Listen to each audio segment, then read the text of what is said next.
अगर आप बच्चे किसी भी कॉम्पिटिटिव एग्जाम की तैयारी कर रहे हो तो आपके टीचर्स हमेशा एक बात ये कहते होंगे कि तैयारी को शुरू करने से पहले अपने सिलेबस को अच्छे से एनालाइज करो, राइट?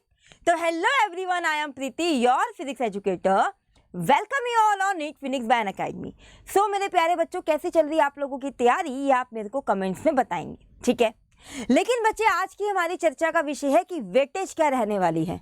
मैम, अगर हमें कोई चैप्टर, अगर हम ऐसा पॉसिबल है कि अगर हम किसी चैप्टर को इग्नोर कर पाए तो क्या हम कर सकते हैं? बिल्कुल कर सकते हो, लेकिन उसके लिए कहीं ना कहीं आपको प्रीवियस ईयर से कौन से चैप्टर से कितना क्वेश्चन आया है, ये आपको कहीं ना कहीं बेटा क्या करना होगा, कंपैरिजन करना होगा। और उसमें से आपको बेटा कुछ निकालना होगा। क्या निकालना होगा? जो आपके मोस्ट इंपॉर्टेंट चैप्टर हैं, जिसको आप इसके बिल्कुल भी नहीं कर सकते।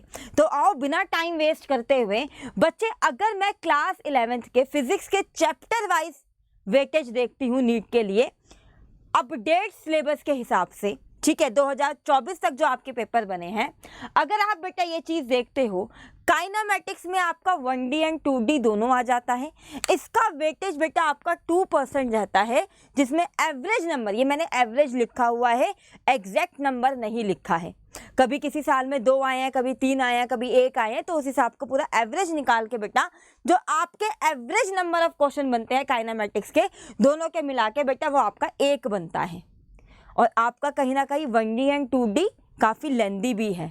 तो मैं आपको ये नहीं कह रही कि आपको ये करके नहीं जाना है, आपको करके पूरा सिलेबस जाना है। ये आपके हाथ में है कि आप किसको इग्नोर करना चाहते हो। मुझे ऐसा लगता है कि काइनामेटिक्स सारे ही बच्चे करते हैं। क्यों? क्योंकि क्लास 11th का ये 3rd एंड 4th चैप्टर ही आपके होते हैं, राइट? अगर बेटा आप लॉज ऑफ मोशन पे आते हो तो यहाँ से आपके जो एवरेज नंबर ऑफ क्वेश्चन बनते हैं बच्चे, वो आपके 3 बनते हैं। वर्क एनर्जी पावर का आपके काफ़ी सारे चैप्टर्स में यूज़ आता है वैसे तो, और ये जितने भी चैप्टर्स है बच्चे आपके क्लास 11th क्लास 12th के, सब एक दूसरे से इंटरमिंगल होते हैं। लेकिन फिर भी बेटा आपको अगर देखना है वर्क एनर्जी पावर को, आप बिल्कुल भी इग्नोर मत करिएगा, कर लेना, ठीक है? इतना मुश्किल भी नहीं है आपका। मेरे को तो बहुत अच्छा लगता है कराना भी बच्चों को भी बहुत मज़ा आता है, ठीक है? अगर बेटा मैं बात करूँ rotational motion system of particle, यहाँ से बेटा आपका एक क्वेश्चन बनता है एवरेज, ठीक है? जो इसकी अगर वेटेज देखोगे बेटा आपकी 1% की है। लॉज ऑफ मोशन की वेटेज देख रहे हो कितनी ज़्यादा है? 7% की। ऐसा नहीं है कि हर साल आता है, लेकिन आता है तो अच्छा उसमें से निकल के आता है फिर, ठीक है? चलो, ग्रेविटेशन में से आपका हर साल एक ना एक क्वेश्चन पूछ ही लेता है, ठीक है? मैंने 2 लिख दिए हैं यहाँ पर वेटेज, एक एवरेज निकाल के, और अगर इसकी वेटेज देखते हो तो 3% निकल के आती है। प्रॉपर्टीज ऑफ बल्क मैटर, ठीक है, जो आप सॉलिड लिक्विड की देखते हो बच्चे, यहाँ से आपका एवरेज नंबर ऑफ क्वेश्चन एक, यहाँ पे अगर बेटा इसकी परसेंटेज देखोगे तो 3% बनती है। केटीजे थर्मो, ये आपने केमिस्ट्री में भी किया हुआ होता है, फिजिक्स में भी कर लेते हो, तो इसको बिल्कुल भी इग्नोर मत करना। इजी चैप्टर्स होते हैं। दोनों की वेटेज आपकी बेटा देखो, थर्मो की वेटेज इसने आपकी 3 क्वेश्चन की दी हुई है। एवरेज जो रहता है आपका 1 से 2 क्वेश्चन रहता है, तो एक निकाल के देखोगे तो 3 क्वेश्चन आप मान लो, क्योंकि वो इसमें थर्मल को भी इसमें ऐड करके 3 क्वेश्चन आप इसके मान के चलो, ठीक है? ऑसिलेशन एंड वेव देखते हो बच्चे, वेटेज जो आपकी अब तक की रही है वो 3% की रही है, टोटल सिलेबस की, टोटल मार्क्स की, ठीक है? तो यहाँ बच्चे आपका जो नंबर ऑफ क्वेश्चन बनते हैं वो आपका बेटा 1 बनता है। अगर हम बात करें बेटा क्लास 12th में बेटा जो सबसे ज़्यादा इंपॉर्टेंट चैप्टर है ना आपके, वो कौन कौन से हैं यहाँ पे ध्यान से देखो, ठीक है? Magnetic effect of current and magnetism, ये आपको बिल्कुल इग्नोर नहीं करना।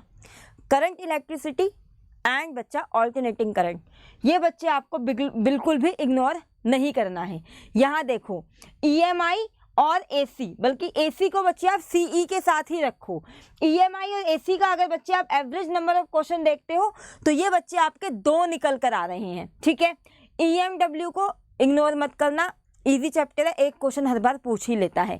अब बात करें बेटा ऑप्टिक्स की, 2 क्वेश्चन से यहाँ से आपके आएंगे ही आएंगे, ठीक है? चलो बात करें बेटा atomic and nuclei, dual nature of matter and radiation, देखो 5% एंड 4% की इसकी वेटेज आपकी दिखा रहा है। नंबर ऑफ क्वेश्चन अगर बेटा आप देखते हो यहाँ पे भी 2 हैं और यहाँ पे भी आपके 2 हैं, ठीक है? इलेक्ट्रोस्टैटिक तो आपका पहला चैप्टर है, बिल्कुल भी इग्नोर नहीं कर सकते। क्वेश्चन 1-2 आएंगे आपके इसके ऊपर, लेकिन आपकी जो वेटेज है बच्चे आपकी 3% की निकल कर आई है। ठीक है, अब यहाँ से बेटा कहीं ना कहीं आपको कंपेयर करना होगा क्या कि आप बेटा किस चीज़ को इग्नोर कर रहे हो और किस चीज़ को नहीं। लेकिन आपको जो चीज़ें बेटा इग्नोर नहीं करनी है वो कौन सी चीज़ें हैं बेटा, ये वाले चैप्टर्स ना आपको बिल्कुल भी इग्नोर नहीं करने। ये कहीं ना कहीं आपको 100-120 तक पहुंचाएंगे। बाकी आपकी मेहनत है बहुत ज़्यादा, आपको इग्नोर कुछ भी नहीं करना, लेकिन ये बहुत अच्छे से करने हैं, इस बात को समझना। ठीक है, अगर कोई ऐसा चैप्टर लग रहा है जो मुश्किल है, जो समझ में नहीं आ रहा है, उसके बेटा आप न्यूमेरिकल्स को देखकर जाओगे। अब कौन से चैप्टर बेटा यहाँ पर मोस्ट इंपॉर्टेंट है नीट के पॉइंट ऑफ व्यू से, वो है बच्चे आपका लॉज ऑफ मोशन, अभी बताया मैंने आपको, work energy and power, system of particle and circular motion, magnetic effect, CE, AC, waves पूरा ले लो, EMW and wave optic and बच्चे क्या, मॉडर्न फिजिक्स। अब मेरी बात को ध्यान से सुनना, ठीक है। मॉडर्न फिजिक्स में ये सारे चैप्टर्स आपके आ रहे हैं, 5 क्वेश्चन बनते हैं, 4 से 5 क्वेश्चन। अगर आप 4 क्वेश्चन भी मान के चल रहे हो तो काफ़ी अच्छा है number of amount. Modern physics बच्चे आप बिल्कुल भी इग्नोर मत करना, ठीक है। नेक्स्ट आता है आपका wave, EMW, wave optic ignore मत करना। सीई और एसी के बिना तो जाना ही मत, अगर नहीं किया है तो मत जाना, ये बहुत ही इंपॉर्टेंट चैप्टर है। मैग्नेटिक इफेक्ट, सर्कुलर मोशन, ये बेटे जितना भी है ना, ये आपका समावेश निकाल के रख दिया है मैंने, समरी निकाल के रख दी है कि इसको किए बिना आप पेपर में नहीं जा सकते। आई थिंक आपको वेटेज, चैप्टर वाइज क्वेश्चन, ये सारी चीज़ें बेटा आपको क्लियर हो गई होंगी। अगर बेटा चैनल को सब्सक्राइब नहीं किया है तो कर लेना। आई होप कि आपको ये वीडियो इन्फॉर्मेटिव लगी होगी।